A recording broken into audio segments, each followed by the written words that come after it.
व्यवस्था, यहाँ की पंचायत व्यवस्था, यहाँ की समाज व्यवस्था, इसको जानने का एक हमको प्रयास करना सारे उसमें से उस समय का भारत कैसा था और फिर ये आक्रमण का प्रकार कैसा था, ये आक्रमण की भीषणता क्या थी, क्रूरता क्या थी, उस आक्रमण का एक सर्वंकष रूप क्या था, ये समझने की आवश्यकता। उन्होंने केवल शासन नहीं स्थापित किया, करोड़ों करोड़ों हत्याएं की उन्होंने। 1757 के अंदर प्लासी का युद्ध और 62 में बक्सर के बाद जैसे ही बंगाल में उनका शासन आया, केवल 1765 से 1800 के बीच में बंगाल में जो अकाल पड़े, उस कालखंड में 7 करोड़ आबादी में से 2 करोड़ लोगों की हत्याएं हुई, मृत्यु नहीं। वो कृत्रिम अकाल थे, वो समझने की आवश्यकता, वो कैसे हुए सारे के सारे अकाल। भारत की कृषि व्यवस्था के साथ उन्होंने क्या किया, भारत के गांवों के साथ क्या किया। हमारे देश के प्रोडक्शन हब थे सारे गांव। हम उस कालखंड के अंदर भी we were the global traders, हम दुनिया के अंदर बहुत बड़े मैन्युफैक्चरर थे, बहुत बड़े व्यापार करते थे। उसको समझने की आवश्यकता है। तो ये सारा जब तक हम समझेंगे नहीं भारत क्या था और अंग्रेजों ने क्या किया, ये समझे बिना हमको अपने इस स्वाधीनता के आंदोलन की व्यापकता का अंदाजा नहीं हो सकता। और तीसरी बात अपने स्वाधीनता के आंदोलन की जो समझने की है कि जैसा सर्वंकष आक्रमण था वैसा ही समग्र उत्तर था। समाज जीवन के प्रत्येक क्षेत्र में यह आक्रमण था और यह प्रत्येक क्षेत्र में हमने इसका उत्तर दिया। उसको थोड़ा एक व्यवस्थित करके समझने की आवश्यकता है। उन्होंने एक एक करके अपने समाज जीवन के अंदर आज बहुत बड़ी मात्रा में जनजाति क्षेत्र के अंदर, बहुत बड़ी मात्रा में इस देश के अंदर समाज के अलग अलग वर्गों में जो विषय चलते हैं उसकी पृष्ठभूमि क्या है। वो जो उन्होंने इस देश के अंदर 1835 के अंदर अंग्रेजी की शिक्षा और धीरे धीरे करके अंग्रेजी कानूनों के आधार के ऊपर भारत की समाज व्यवस्था को तोड़ने का काम और धीरे धीरे करके शिक्षा और जनगणना दोनों को माध्यम बनाकर भारत के अंदर तरह तरह की आइडेंटिटीज खड़ी करने का काम प्रारंभ किया, जिसको उन्होंने denationalisation, dehinduisation, desocialisation, इस देश के राष्ट्रभाव को समाप्त करना, इस देश के एकात्मता को टुकड़ों में बांटना, नष्ट भ्रष्ट करना और समाज के अंदर धर्म के आधार के ऊपर समाज जीवन का जो एक सूत्र था उसको पूरी तरह से खंडित करना। ये जो 3 बातों को लेकर उनका जो इस देश के अंदर और उस कालखंड के अंदर उनका शासन प्रारंभ हुआ, उसका अपने समाज ने कैसा उत्तर दिया, इस उत्तर को समझने की आवश्यकता है। और इसीलिए इस सारे स्वाधीनता के आंदोलन को समझने के लिए और हमको क्या करना है ये समझना है, तो अपने स्वाधीनता के आंदोलन के 2 भाग बनते हैं। 1757 से 1858 तक जब तक और यहाँ पर विधिवत महारानी का शासन नहीं हो गया, ब्रिटिश इंडिया का शासन ब्रिटिश इंडिया नहीं हो गया, तब तक का उनका एक 100 वर्ष का कालखंड अपने शासन को स्थापित करने का था। हमारा हर पल पे हर स्थान पर वो संघर्ष चल रहा था। लेकिन 1858 तक आते आते एक व्यवस्थित उन्होंने इस देश में अपना शासन स्थापित कर लिया। धीरे धीरे करके यहाँ की शिक्षा व्यवस्था, यहाँ की समाज व्यवस्था, शासन व्यवस्था देश के एक बड़े हिस्से में वो सब होना प्रारंभ हुआ। उस कालखंड में 1858 से ही प्रारंभ होकर 1911 तक हम कह सकते हैं कि हमारे स्वाधीनता के इस संघर्ष का एक हिस्सा था, जिस समय अपने इस स्वाधीनता के आंदोलन की प्रेरणा जो है वो स्रोत रही थी। ये जो वास्तव में हमारे स्वाधीनता की जो प्रेरणा थी वो स्रोत रही थी स्वधर्म, स्वदेशी और स्वराज। उस कालखंड में वासुदेव बलवंत फड़के या उनसे प्रेरणा प्राप्त करके उस कालखंड में महाराष्ट्र में जो सारा क्रांतिकारी आंदोलन प्रारंभ हुआ, पंजाब में सदगुरु राम सिंह कूका, उनसे प्रेरणा प्राप्त करके स्वाधीनता का संघर्ष प्रारंभ हुआ। वो स्वामी दयानंद सरस्वती जी से प्रेरणा प्राप्त करके एक आर्य समाज और उसके द्वारा एक बहुत बड़ा स्वाधीनता के संघर्ष की जिसकी बड़ी भूमिका योगदान रहा, वो रामकृष्ण परमहंस, स्वामी रामकृष्ण परमहंस से प्रेरणा प्राप्त करके स्वामी विवेकानंद, भगिनी निवेदिता और उसके बाद और उसी कालखंड के अंदर बंगाल में राजनारायण बसु, जिन्होंने हिंदू मेलों से प्रारंभ किया और धीरे धीरे करके सतीश चंद्र मुखर्जी, राधा कुमन मुखर्जी, महर्षि अरविंद और उन सबसे प्रेरणा प्राप्त करके वो जो कालखंड था वो संघर्ष का एक हिस्सा था। उस सारे स्वाधीनता के कालखंड में संघर्ष में हम अपने गुरुकुल स्थापित कर रहे थे, हम भारतीय शिक्षा संस्थाएं स्थापित कर रहे थे, अपनी मातृभाषा में शिक्षा की बात कर रहे थे, उस कालखंड में अपनी रूढ़ी कुरीतियों को दूर करने का हम प्रयास कर रहे थे। उस कालखंड में अपने उद्योग, अपने कुटीर उद्योग, अपने काम धंधे, इन सब की बातें चल रही थी, स्वदेशी की बातें चल रही थी। वो हमारा आंदोलन का जो हिस्सा था वो स्वतंत्र का।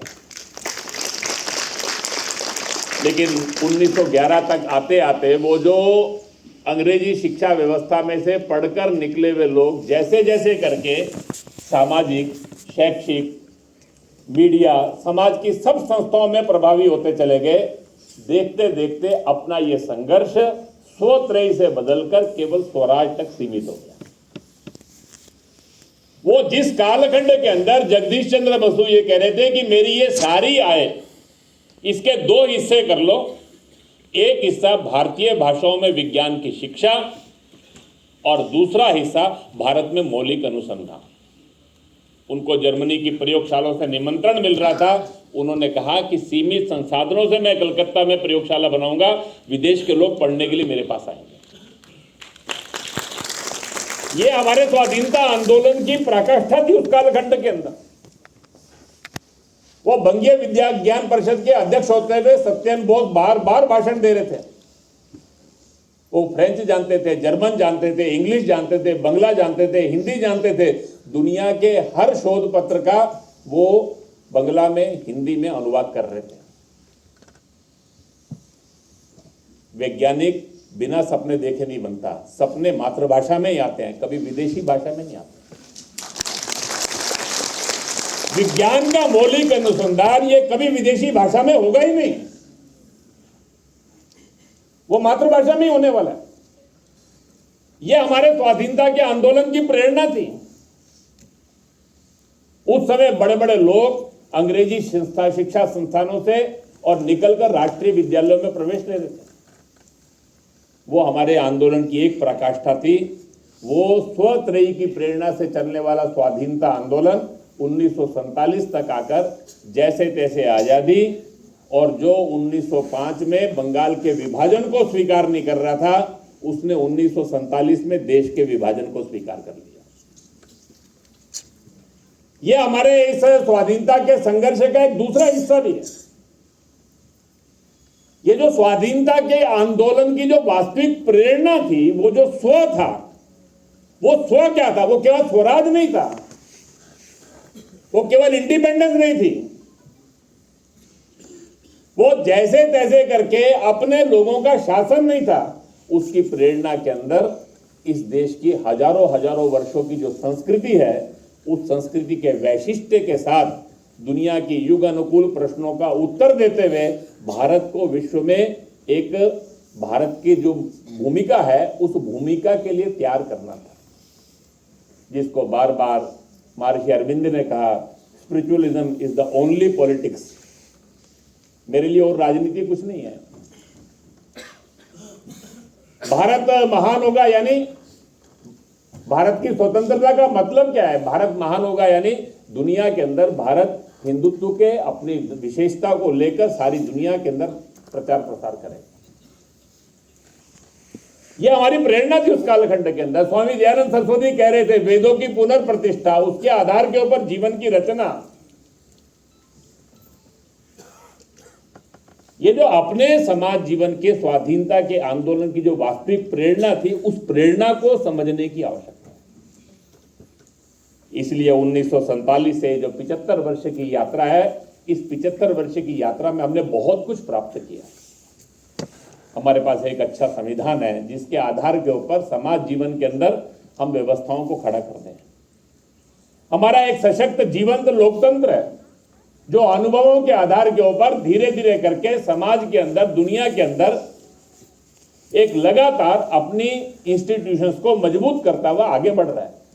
इस सारे कालखंड के अंदर हमने आर्थिक दृष्टि से एक शक्ति के नाते एक दुनिया में अपना स्थान बनाना प्रारंभ किया है। आज हमारी एक स्वतंत्र विदेश नीति है, आज हमारी एक सामरिक सुरक्षा की अपनी देश की एक विशेष ताकत के साथ हम खड़े हैं। और सबसे बड़ी बात यह है, इस देश के अंदर 75 वर्ष बाद हमारे पास एक समाज है जिस समाज की आंखों में सपने हैं, जो इस गुलामी की मानसिकता से मुक्त है और गुलामी के सब चिन्हों को उखाड़ फेंकने के लिए कृत संकल्प है। हमारे पास एक युवा है आज, वो ऐसा युवा है जो हर चुनौती को स्वीकार करना चाहता है, केवल उसको एक दिशा की आवश्यकता है। वो दिशा क्या है? इस स्वाधीनता के 75 वर्ष के कालखंड में जब 75 वर्ष पूर्ण हो रहे थे, इस स्वराज 75 को निमित्त बनाकर सारे देश के अंदर वो स्वाधीनता के आंदोलन की वास्तविक प्रेरणा क्या थी, ये उससे उसको अवगत कराना, ये आज के समय की आवश्यकता है। वो स्व क्या है, किसके लिए हम लड़ रहे थे, वो क्या बात थी?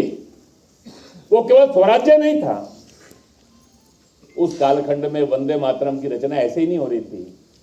उस कालखंड में कला, संस्कृति, साहित्य, संगीत, अगर फिल्म प्रारंभ हुई तो फिल्म, उस कालखंड के अंदर समाज युग में उद्योग, व्यापार, बहुत कम लोग समझते हैं कि भारत के व्यापारियों का योगदान क्या है। वो अंग्रेज जो भारत को कॉलोनाइज करने आए थे, अपने माल की मंडी बनाने के लिए आए थे, वो सपना उनका 1900 तक आते आते पूरा हो गया। उसके बाद वो केवल बैंकिंग में रह गए। उनके माल नहीं, यहां से लोगों ने अपनी फैक्ट्रियां लगाकर, अपने उद्योग लगाकर भारत में भारत के लोगों ने भारत की आवश्यकता पूर्ति प्रारंभ कर दी। कितना है, ऐसा ही नहीं, दुनिया के बाहर के देशों में माल बेचना भी प्रारंभ किया। वो व्यापारियों ने किस ढंग से किया है, किसी ने उसको कभी लिपिबद्ध नहीं किया।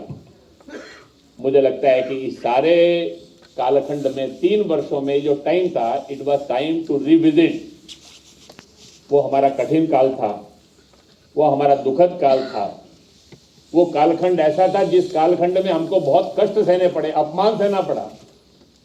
लेकिन उस कालखंड के अंदर एक ऐसी चीज भी थी जिसके ऊपर गर्व किया जा सकता है, और वो गर्व है हमारा एक समग्र संघर्ष, एक समग्र इस सर्वंकष आक्रमण के खिलाफ उत्तर दुनिया की सब सभ्यता और संस्कृतियों को जीतता हुआ जो भारत में आया, वो प्राप्त हो गया। लेकिन वो जो सारा काम है 1947 में वो पूर्ण नहीं हुआ। वहां से जो स्वतंत्रता की यात्रा है, उसका एक आधार इन 75 वर्षों में हम बना चुके हैं। आने वाले 25 वर्षों में क्या करना है, इस सारे स्वाधीनता के आंदोलन को जो पिछले 3 वर्षों के अंदर हमने एक रिविजिट करना प्रारंभ किया है, इन 3 वर्षों में उसका जो पुनर्मूल्यांकन प्रारंभ किया है, जिसको मैंने कहा कि it was time to reintrospect. हमको जो अपने आप को इंट्रोस्पेक्ट दोबारा से करना था, हमने अपना जो आत्मनिरीक्षण प्रारंभ किया इस कालखंड के अंदर, उस आत्मनिरीक्षण के आधार के ऊपर जो जो काम बाकी हैं वो समझकर उन कामों को पूर्ण करने के लिए संकल्पबद्ध होकर ये आगे बढ़ने का जो कालखंड है, उसके अंदर इस पुस्तक का बहुत बड़ी भूमिका है। एक पुस्तक हमको एक इंसाइट देती है इस आंदोलन के, इस सारे संघर्ष की वास्तविक स्वरूप को समझने की। अंग्रेज आए तो भारत कैसा था, उनका आक्रमण कैसा था, उन्होंने क्या क्या किया, और किस प्रकार से समाज जीवन के प्रत्येक क्षेत्र में स्व के आधार के ऊपर हमने उत्तर दिया, उसको समझना और उसको समझकर स्वाधीनता के बाद जो थोड़ा बीच के कालखंड के अंदर जो काम पूरा होना चाहिए था, वो काम जो अभी तक पूर्ण नहीं हुआ, उसके लिए संकल्प लेकर आगे बढ़ना, इस दृष्टि से इस पुस्तक की बड़ी भूमिका है। लेकिन ये पुस्तक जो है, ये अपने आप के अंदर एक संकेत है। इस संकेत को समझकर आने वाले समय में 25 वर्ष में मुझे क्या करना और अपने साथ समाज को किस प्रकार से तैयार करना, इसका एक विचार लेकर हम सब लोग इस पुस्तक को पढ़ें और इस पुस्तक को अंदर जो मैसेज है उसको समाज तक लेकर जाएं, इसका अनुरोध करते हुए और इस पुस्तक के लेखन के लिए नंद कुमार जी का अभिनंदन करते हुए मैं अपने इस वक्तव्य को पूर्ण करता हूं। आप सबका हार्दिक धन्यवाद।